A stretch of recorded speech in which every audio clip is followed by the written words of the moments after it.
didn't want to have to feel like I had to constantly make people feel comfortable around me when they found out I was doing IVF or struggling or whatever it is. I didn't want to have to feel like I was making someone else feel comfortable.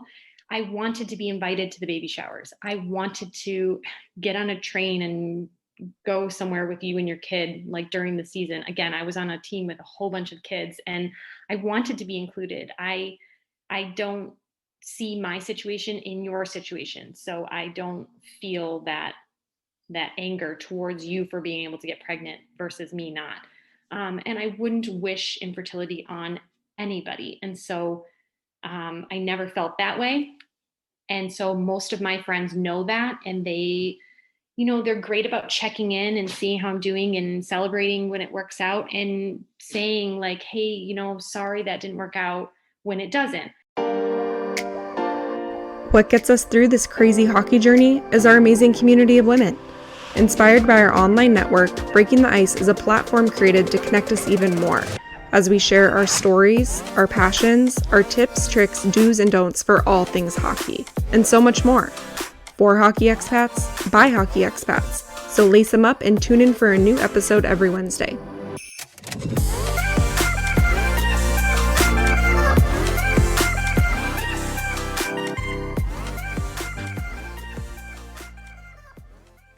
Hey guys, welcome back to the podcast.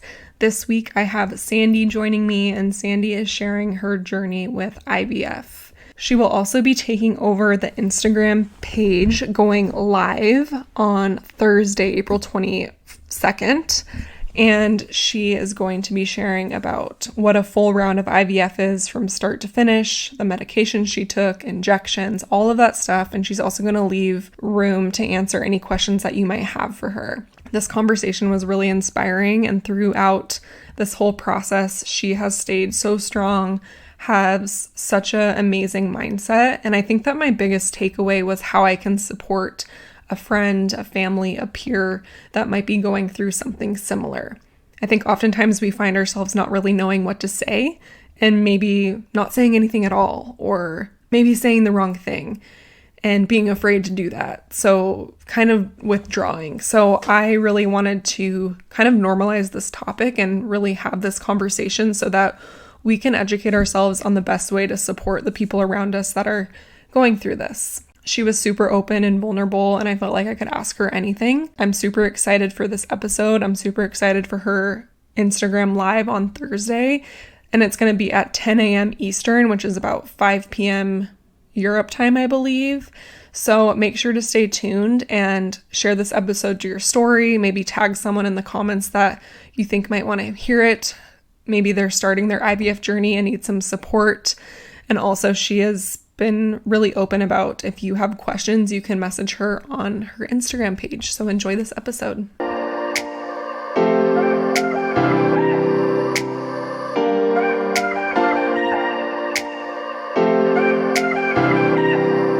Sandy, thank you so much for coming on the podcast today. And I'm really honored to just give you the space to share your story. And a lot of people are nervous to open up and just have these conversations. So I'm happy to do this and really normalize this topic because it's a lot more common than people think. So thank you for being here today.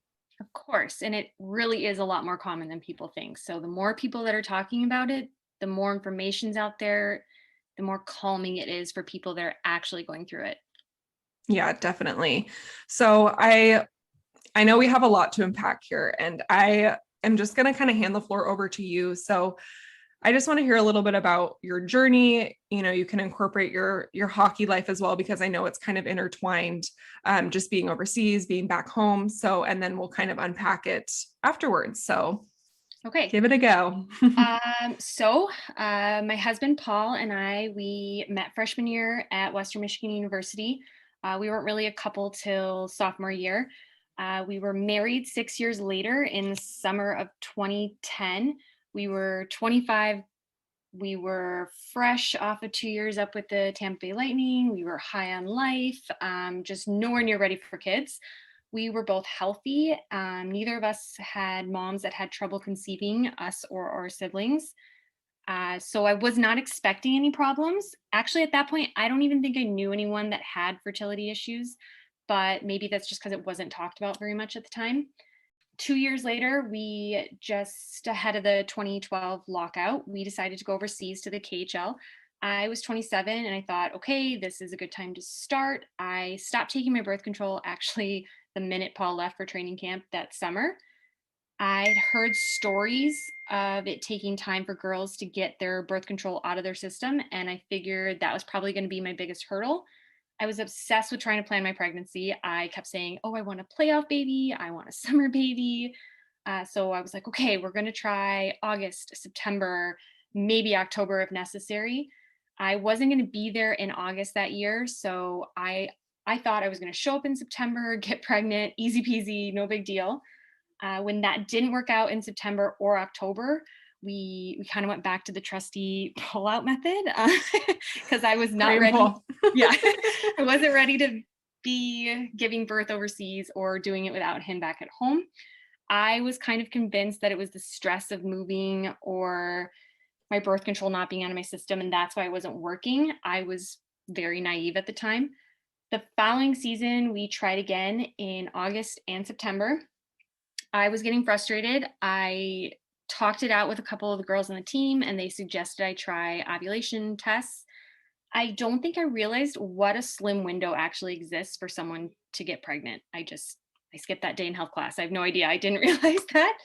So we used the tests. We tried October, November. We were hitting the ovulation window. I was sitting with my legs in the air, doing all the tricks that they say help you get pregnant, and nothing. I had given up hope of a summer baby, and we just tried for the rest of the season, and we didn't have any luck. And I was pissed. I was worried. I was nervous. I was kind of running out of excuses for why it wasn't working. We took that summer off because I was going crazy peeing on sticks and trying to plan it, and we needed a break from it. Our turning point came at the beginning of our third season overseas. We had signed with Dynamo Minsk, also in the KHL, and we had a hell of an import crew. It was amazing. Paul had mentioned one of the guys had twin boys and had discovered that they had used IVF. By the time I arrived in Minsk, I had a laundry list of questions, and Michelle Lingley completely changed my life. I actually messaged her a few days ago just to make sure I could use her name on here because I really wanted to give her proper credit. She answered all of my questions. She was amazing. She was supportive. She made me feel like needing to go this route was normal and it wasn't like something to be ashamed of. She'd actually used a doctor in Minsk, so she gave me his contact information. We spent that season doing an array of tests. They normally start with the guy because it's just easier to test his sample first. They're looking for sperm count, motility, which is just how your sperm swims up, and the morphology, so the shape and everything. Paul was going to the clinic to provide his sample so many times that we used to joke he had a membership. He would check in at the desk and they would give him a key and he would go down the hall to a room and do his thing. And then I'm sure he felt so awkward doing that at first. Super awkward. There's like a bench and all the guys like are sitting waiting at the bench. Oh gosh. It was ridiculous. But and then he would turn the key back in and leave, and that was his part. We did all the blood panels. They checked for your hormone levels, all that kind of stuff. And then they got to me, which is the painful and fun part. I had countless tests and pokes and vaginal ultrasounds. I'm pretty sure more people saw me naked that year than I could possibly count. They injected dye into my uterine cavity to see if I had any blockages. They took samples of my lining. They do all these tests over different points of your cycle. So like some weeks I would have to go in multiple times, and sometimes I would have like a week or two off of the tests and the craziness. Eventually all of our tests came back normal. I remember Paul being like, woohoo, everything's normal. But a part of me was kind of hoping that they would find something, because I feel like if there was a plan, then I would feel better. I'd feel like we were doing something, like, okay, here's the issue and here's what we need to do to fix it. but without a clear issue. I kind of felt like it became a guessing game, and it wasn't hopeless, but it just felt like, now what? So we proceeded at the end of that season with an IUI. So an IUI is intrauterine insemination. I call it a turkey baster. It's basically, they give you drugs to help you create more eggs and up your hormone levels. And then they take your partner's contribution and they wash it. So they get the semen off the sperm so that you're just left with the sperm. And then they put it in basically a turkey baster and shoot it up and hope that it takes. So we did that at the end of the season in Belarus, and nothing came of it. Then that summer we came home. We, at the recommendation of my Belarusian doctor, I found a fertility clinic in Michigan and did another IUI that also resulted in nothing. The following season, when we got back to Minsk, we dove headfirst into IVF, which is in vitro fertilization. And it's quite complicated, but basically they give you medications to help you grow more eggs, and then they use a hollow point needle to retrieve the eggs. And then they take your partner's contribution again, and they take out a good-looking sperm and inject it into the egg. The hope is that it fertilizes and creates an embryo.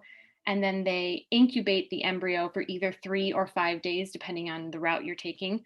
And if it works out, they put it back in and hopefully you end up pregnant. So we did 2 of those that season in Minsk.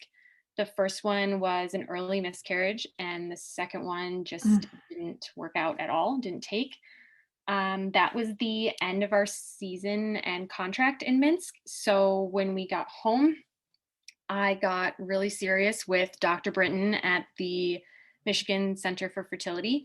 I was beyond determined. I was like, I am going to make this work. We went through everything again right from the start. So we did all the tests again, all of the blood work again, every procedure. I was like, just do it up. I got whatever it takes. I want this baby. So that summer we did our 3rd round of IVF. And it resulted in our son, Tyler, being born February 2017. After that, we tried a FET, which is a frozen embryo transfer. I had froze 2 embryos that came from Tyler's cycle. So this is from the same, did they have to do IVF again, or they pulled your eggs and then they froze them from that last round? Yeah, so the IVF I did in Michigan was very different than the IVF I did in Belarus, and we can figure that out. But, and we'll chat about that. The IVF in Michigan, I ended up with 4 embryos. I put 1 in fresh that became Tyler. The other 3 I sent for genetic testing, because when they never find anything wrong, like a reason for you're not being able to get pregnant on your own, often they will think something's wrong genetically. So we sent 3 away for genetic testing. 1 came back abnormal, and for lack of a better term, they dissolve it because it can't turn into a normal pregnancy. And the other 2 got frozen. And they actually, when they do the genetic testing, they can tell you the sex of the babies. So they're actually both girls. So I had 2 frozen girls. Oh my gosh. And I put Tyler in fresh, so we didn't know what he was. We did the whole, finding out thing. Wow, science is just so amazing. The fact that they can tell, mind-blowing. Yeah, I mean, just the fact that they can tell if it's a boy or a girl from. I know, it's crazy. Yeah. But so I had 2 frozen. So that came back genetically normal. So they were genetically tested. So I was like convinced these are going to be my next babies. I was full in for that.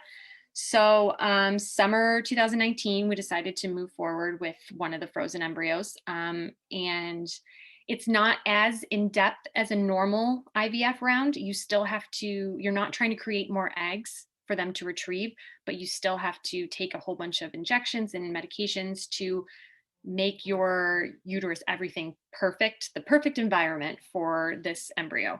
And then you go in and they still use, it's basically a catheter, and they send the embryo up, and you can actually see it on the screen being injected into your into your uterus. Wow. And then you just hope that it sticks. Mm-hmm. Unfortunately, it did not stick. So it did not turn out. And I have to say that was one of the most devastating parts of the whole thing, because I had already carried a successful pregnancy and these were genetically tested embryos. So in my head, it was like, couldn't make it more perfect than that. So Mm-hmm. it's going to work. I had a name, I already had everything planned out timing wise, and it didn't work. So going into 2020, we decided to do a whole new 4th round of IVF, a fresh start to finish of everything. So we did tests all over again, did the whole shebang, and ended up with 0 viable embryos.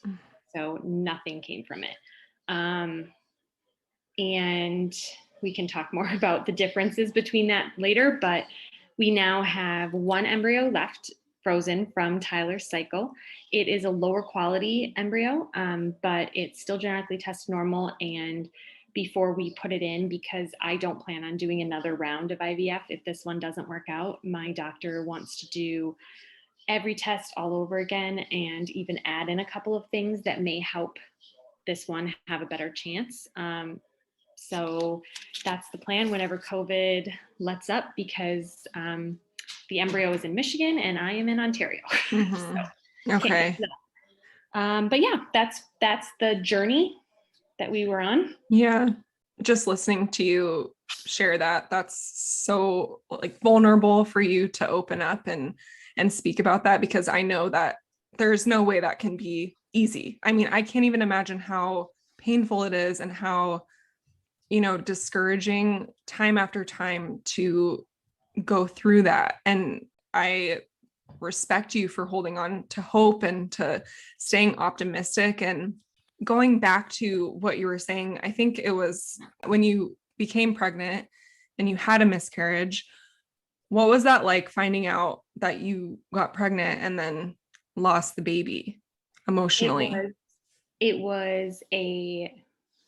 It was like within an hour. So it was, because it was an early miscarriage, it was we did the whole thing. And that cycle I was very fortunate because we were on a team with incredible imports, and they were basically all moms except for one, I think.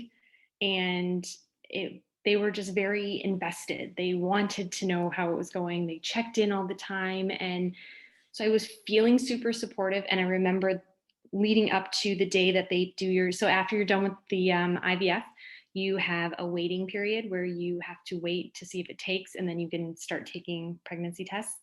And they were checking in all the time. And I remember being like, oh my God, my boobs are sore. And like being excited that I was feeling symptoms. And it's really hard when you're doing IVF, because you take in a lot of hormones through your injections. So you could be giving yourself false symptoms, and you also are very in your own head. So you might be imagining symptoms too.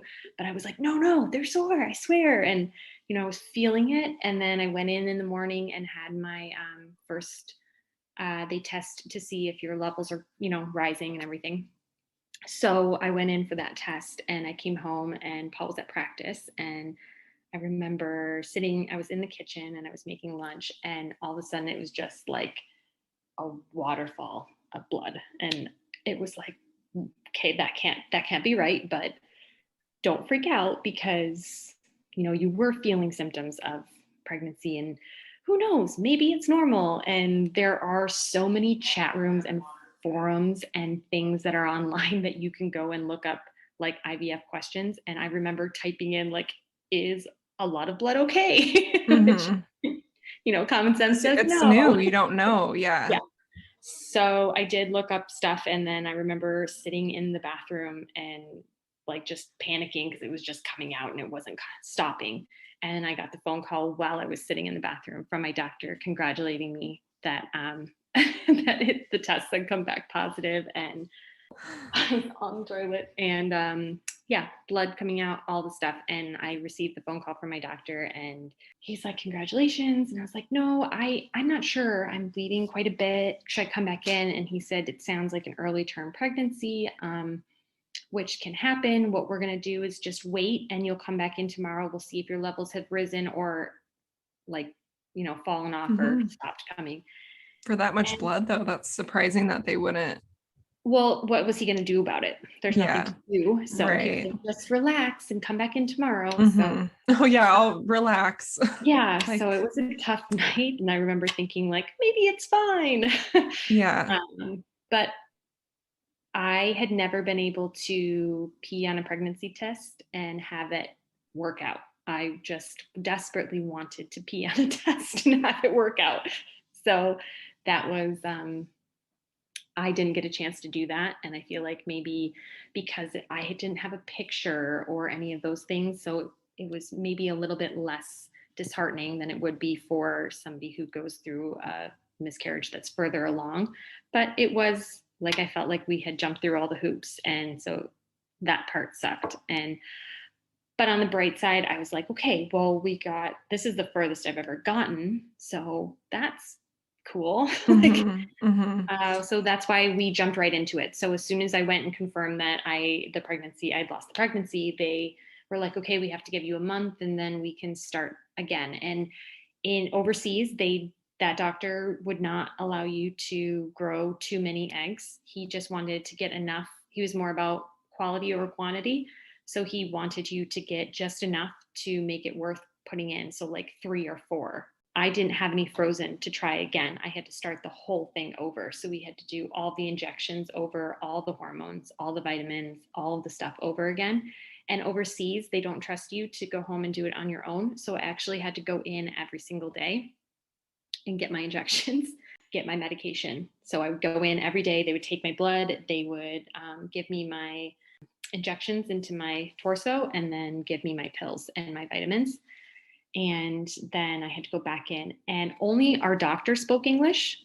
So none of the support staff did. And I had to learn to write my name in Cyrillic in the Russian language and sign in every day with it. And nobody could communicate with me. The person giving me my injections couldn't communicate with me. My Russian was terrible. Like I'd only been there for a tough year. language. Yeah.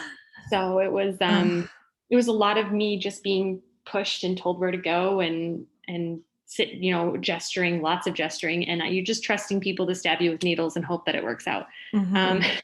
But Paul was actually on the road when I did my second round. So thankfully, again, the girls there were super supportive, and Ashley Chichu actually had to drive me to my surgery and pick me up. And the doctor suggested that perhaps this time I should be in bed rest for that waiting period. So I checked into a hotel and had a dog sitter come and stay with my pup and laid there for 3 days and waited for Paul to come back from the road trip.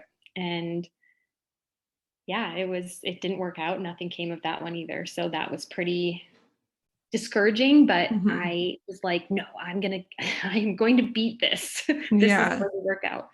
So for those that are listening that might be going through something similar, would you mind just sharing like what your emotions and feelings were like when you were going through all this, and just so someone might not feel alone? Because I think it's such a not talked about topic. And I think that by you sharing, this story, it's going to help so many people that are going through it. Sure. So I think the most important thing that you can remember when you're going through this is that whatever you're feeling, totally okay. If you're angry, if you're frustrated, if you're scared, whatever you're feeling, it's totally okay, because everyone's going to look at it differently. Some people turn to meditation. Some people turn to faith. Some people are just super into the science part of it. Some people are all of it. And you have to find what works for you. I'm a very rational person. And so for me, it was Googling and the science behind it. I needed to understand exactly what it was that I was doing and exactly what I was expecting to have happen. And that helped me understand each step in the process. Like I needed everything written down. I wanted to know, okay, this is what we're doing next, and this is what we're hoping happens. And if it doesn't happen, this is the next step. Which I'm sure, sorry to interrupt you, but in Russia, that was probably so hard to get that crystal clear, this is what's happening, this is what, and I'm sure that was so frustrating because you want a baby so bad, and then it's like there's a language barrier and you always can't get that super clear communication. Michelle really helped me with that because she had gone through it and it had worked out. So listening to her had helped. And my doctor there was he had studied a bit in Chicago, so his English was pretty good. So he was trying to explain things to me, but I think those first 2 rounds, it was a little bit more just a leap of faith because I didn't know. I mean, I was literally going in for surgeries and nobody was speaking to me. Like I was laying on a surgical bed being put to sleep and no one can speak to me. That's so scary. My doctor would come in right before and be like, okay, see you when you wake up. And it was like, oh, okay, sure. But no, for me, it was focusing on the goal and doing as much of my own research to the point where Paul would tell me, get off Google. Like it's going to hurt you. Get off Google. I think things got a lot better when I got home and I found my doctor at home because Dr. Britton and his PA, Alexa, they answered every question. They let me call a million times. They were very understanding of Paul not always being there because especially in the States, I don't know about Canada, but especially in the States, when you go in and you discuss having a problem and needing fertility treatments, they often will evaluate you and your husband to see where you are mentally and if you are prepared to handle it. Because some people need counseling before you can go into it. The paperwork that is involved to do IVF overseas, in the States, is insane. You have to sign things about what's going to happen to your embryos that you freeze if you are not medically sound anymore, if you pass away, if you are divorced, if you want to move. Like I can't just get my embryo and like put it in a cooler and bring it to Canada. Like there's so much paperwork. I didn't even think about that because like if something happened to you, then they're like, what do we do? What do we do with it? And if you separate or get divorced, like, I mean, everything. We store his contribution there too, because maybe I'm going to do a round and he's over in training camp or something. So my doctor was very understanding of, okay, let's collect his samples and Casey has to leave, or I might disappear for a few months and, I'll be overseas and I can't be there for treatments. And so they were definitely really understanding, and their understanding helped me feel more comfortable.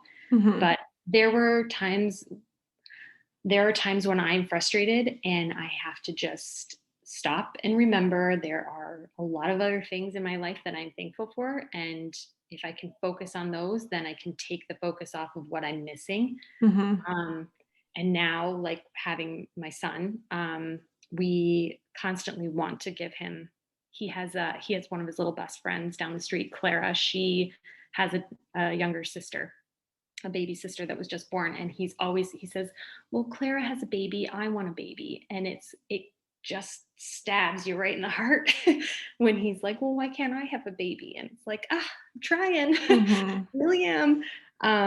But that breaks my heart. And every month when my period comes, I allow myself to have a moment of, well, that didn't work out. Like, oh, not here it is again. Didn't work. I'm not pregnant again. And I give myself a moment to feel really crappy. And then I remind myself, okay, you have Tyler, you have a lot of other things in your life. It is okay. And you will be fine. If this doesn't work, it's going to be okay. But giving myself that moment every month to just feel like crap, like let's move on. So that's very helpful. I think you just need to allow yourself to feel whatever you're feeling, because if you try to hold it in, it's gonna be unhealthy. Yeah, it's gonna show up in other ways, and that's good that you give yourself the space to feel that way. Yeah, I think something that a lot of people, I guess it's just an assumption, but like you mentioned at the beginning, neither of our parents had fertility issues. We were healthy. you didn't think this would be ever a problem.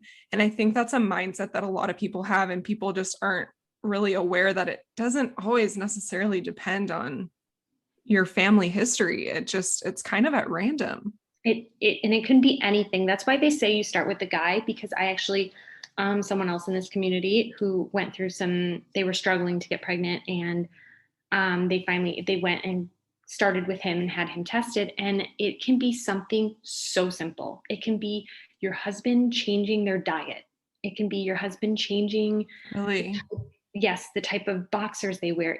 That's why they start with the guy, because it's sometimes something so incredibly simple, especially for athletes who are wearing constrictive, equipment or whatever, maybe getting hit and taking supplements, whatever, anything. It can be something so simple that can give you that edge to get pregnant without having to go all the way through IVF. So seeing the first step is just saying, you know what, this isn't working out. Let's go see a doctor and just see what they say. You don't have to move forward with it, but just seeing what a medical professional says just changes everything. And it can be something simple like your diet. I was looking at my notes and I grabbed something this last time, because when I went into IVF for this fourth round, I was 35, and I was turning 35. And they said, we have to change some things because you're turning 35, which to me, I'm like, what does that mean? Like, okay. So they gave me this pamphlet of things, because the science changes nonstop. And they gave me this pamphlet of things that change, saying a low carb diet improves in vitro fertilization. And they gave me a whole thing on how eggs and embryos are not doing well in high glucose environments. So something simple like changing, now I'm obsessed with bread, so it was very difficult for me to focus on this pamphlet, but something that simple. And they also gave me a whole new, I already had like 6 different medications and drugs and things I was taking, but they added a whole new thing of vitamins. I was taking CoQ10, provides energy, omega-3 fatty acids, vitamin C, vitamin E. I was taking a plethora of vitamins every day just because I had turned 35. But simple changes like that can give you the edge to make things work. And it kind of gave me something else to focus on, which when you're in the middle of it is helpful. Yeah, definitely.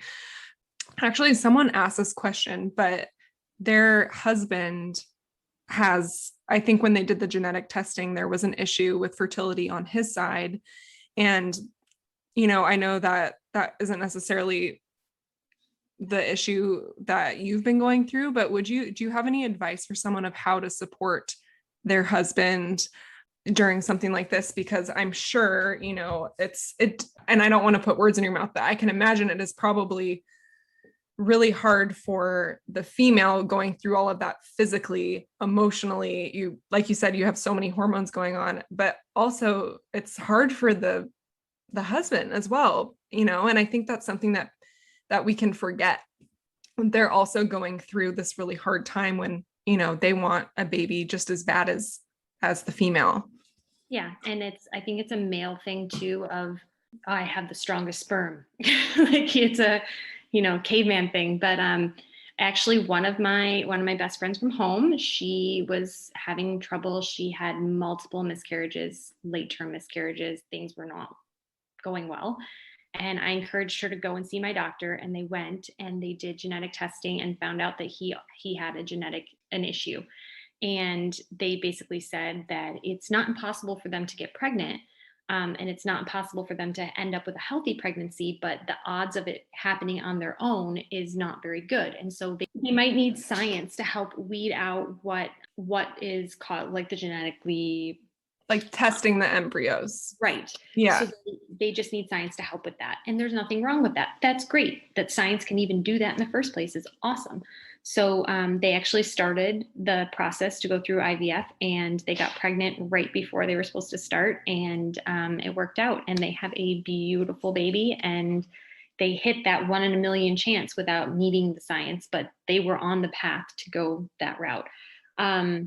So I think when we were talking, she had mentioned that her husband was really disappointed and feeling like he was making her have to go through this. And I get that can be, That's so tough. yeah, that can be hard for someone to have to shoulder that kind of burden. But I think the most important thing that you can say to your partner, going either way, whether it's the guy or the girl that's having the issue, is it's not your fault. You didn't do Choose anything. this. Yeah, you didn't do anything. It's not like you jumped off a cliff and this is what happened. Like it's just something that it is what it is. And you just have to remember that you can't control it, and all you can do is take the steps necessary to fix the problem or go around the problem. Or I mean, I don't even know if I would call it a problem. It's just a hurdle. You just need help getting over the hurdle, and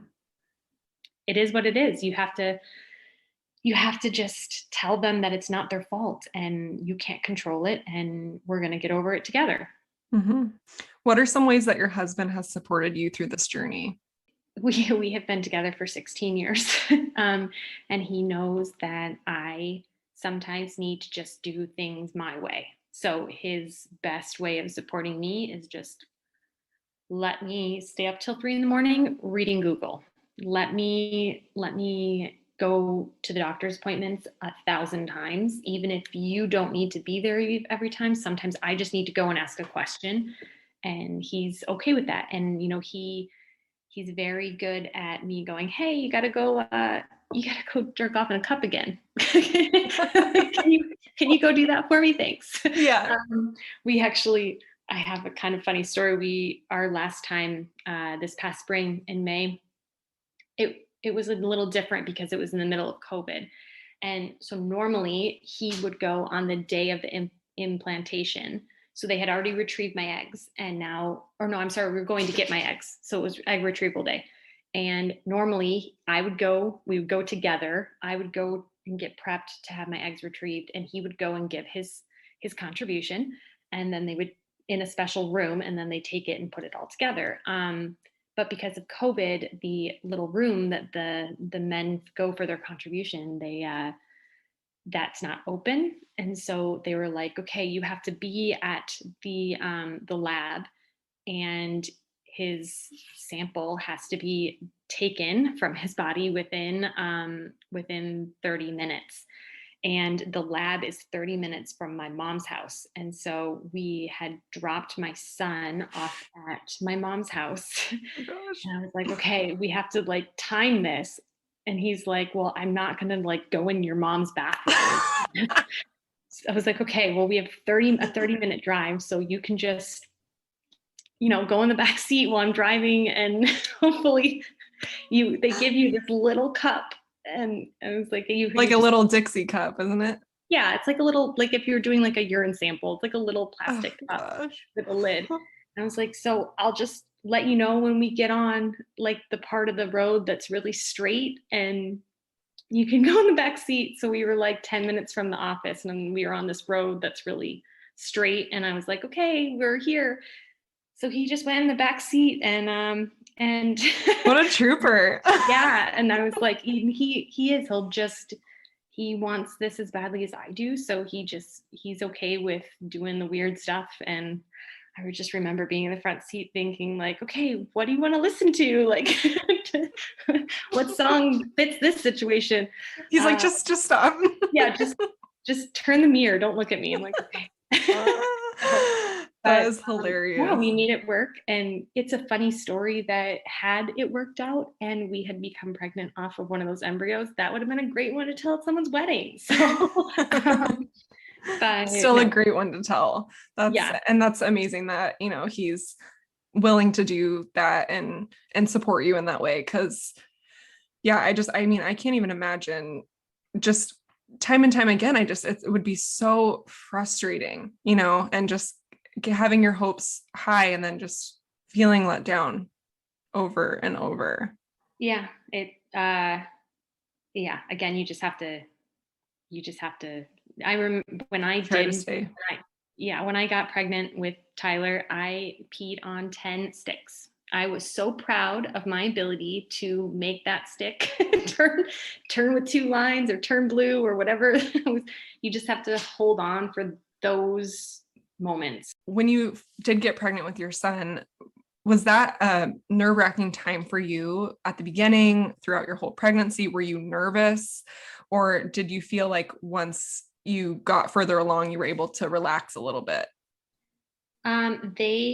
They hold on to you a little bit longer. Like normally when you find out you're pregnant and then you go to your OB, they hold you, you're considered high risk. So they hold you at the fertility clinic a little further along. And I didn't see a normal OB until I think I was just after my first trimester. So I felt safe because I mean, I probably got, 5 or 6 extra pictures, and that was like a perk to me. I'm like, oh, I get more ultrasound pictures.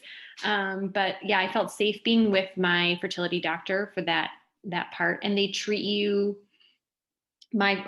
specifically my doctor was very like success story. Like they treat you like you just won an Olympic medal. Like it's very, it feels good. So they really took care of me and I felt like I was safe. And then once I got to the normal OB, the only reason they take you to the normal OB at that point is because your pregnancy is doing well.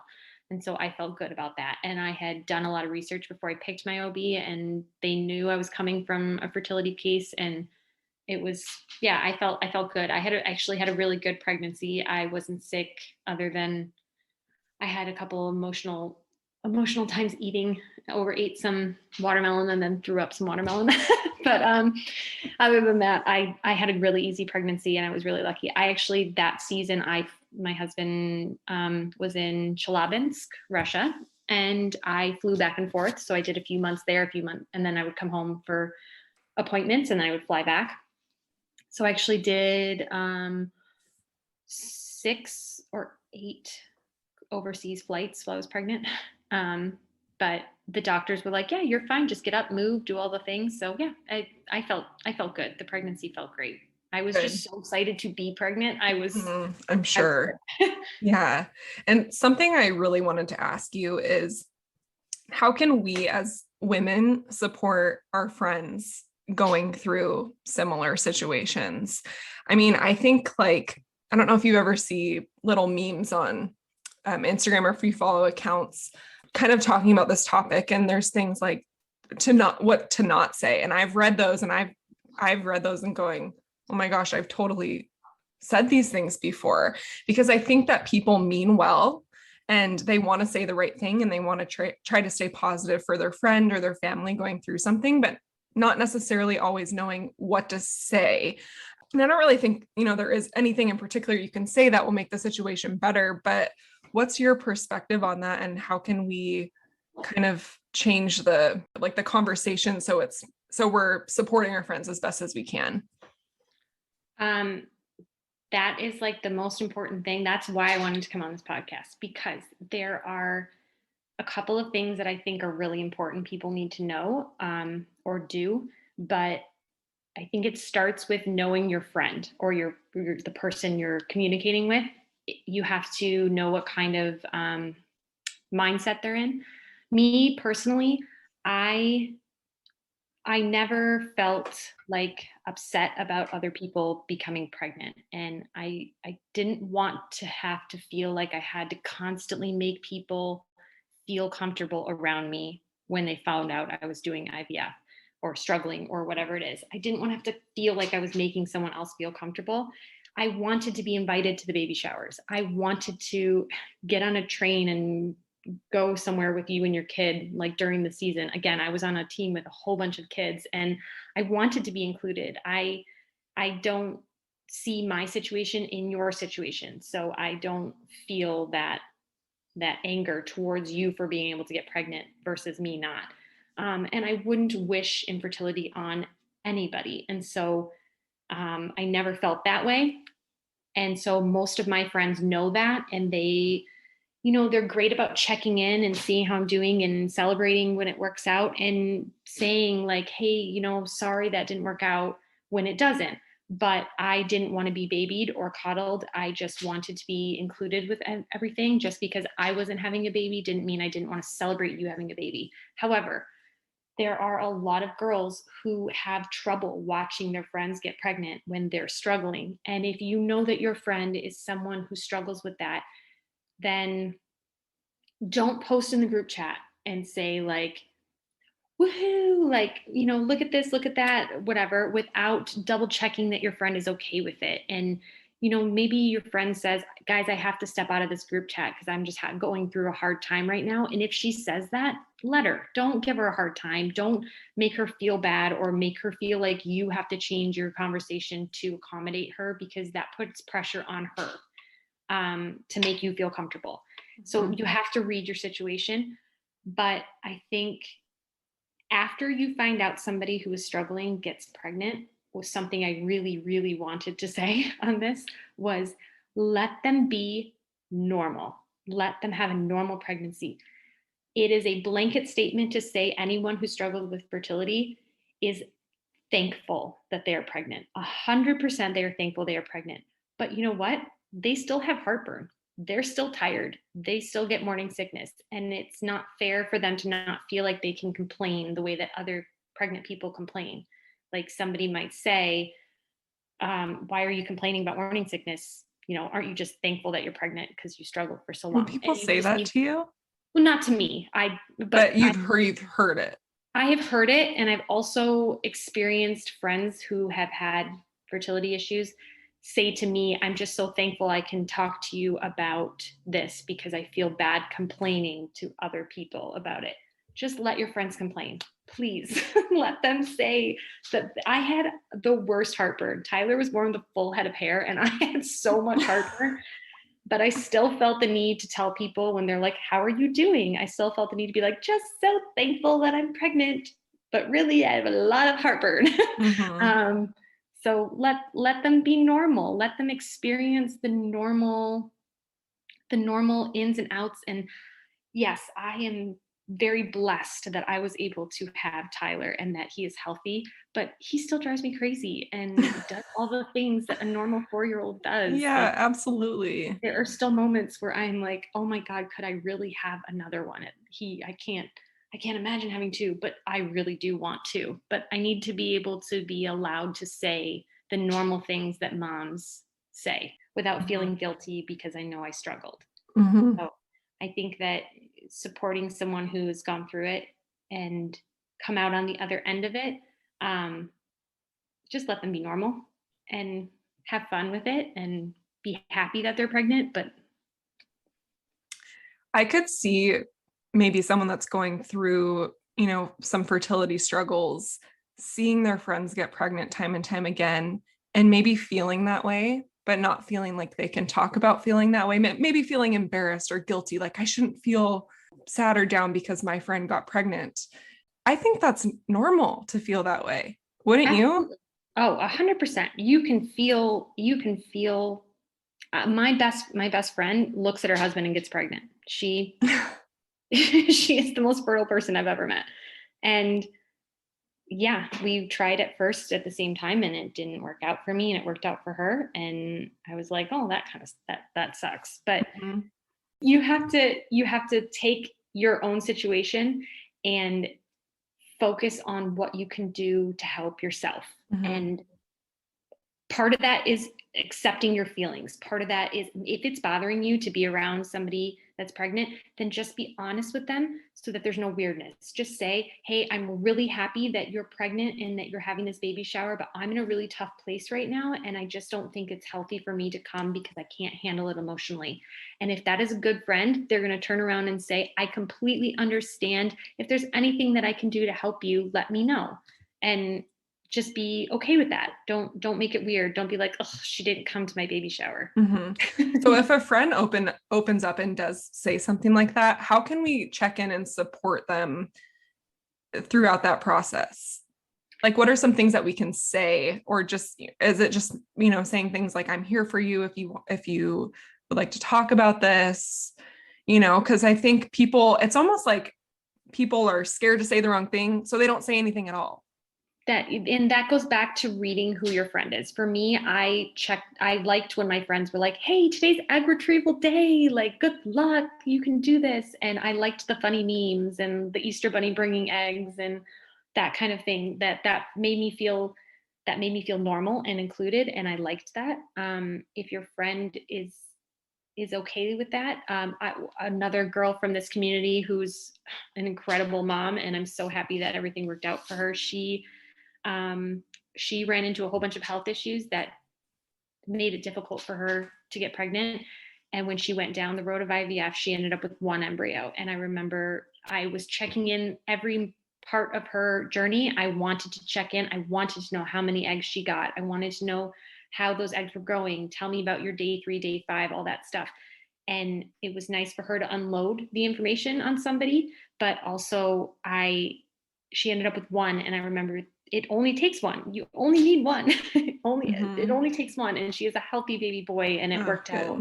Yeah. And I think if you have a friend who needs the extra support, you know what you can do? Google IVF. Know some of the terminology. Learn about it. Yeah. Yeah.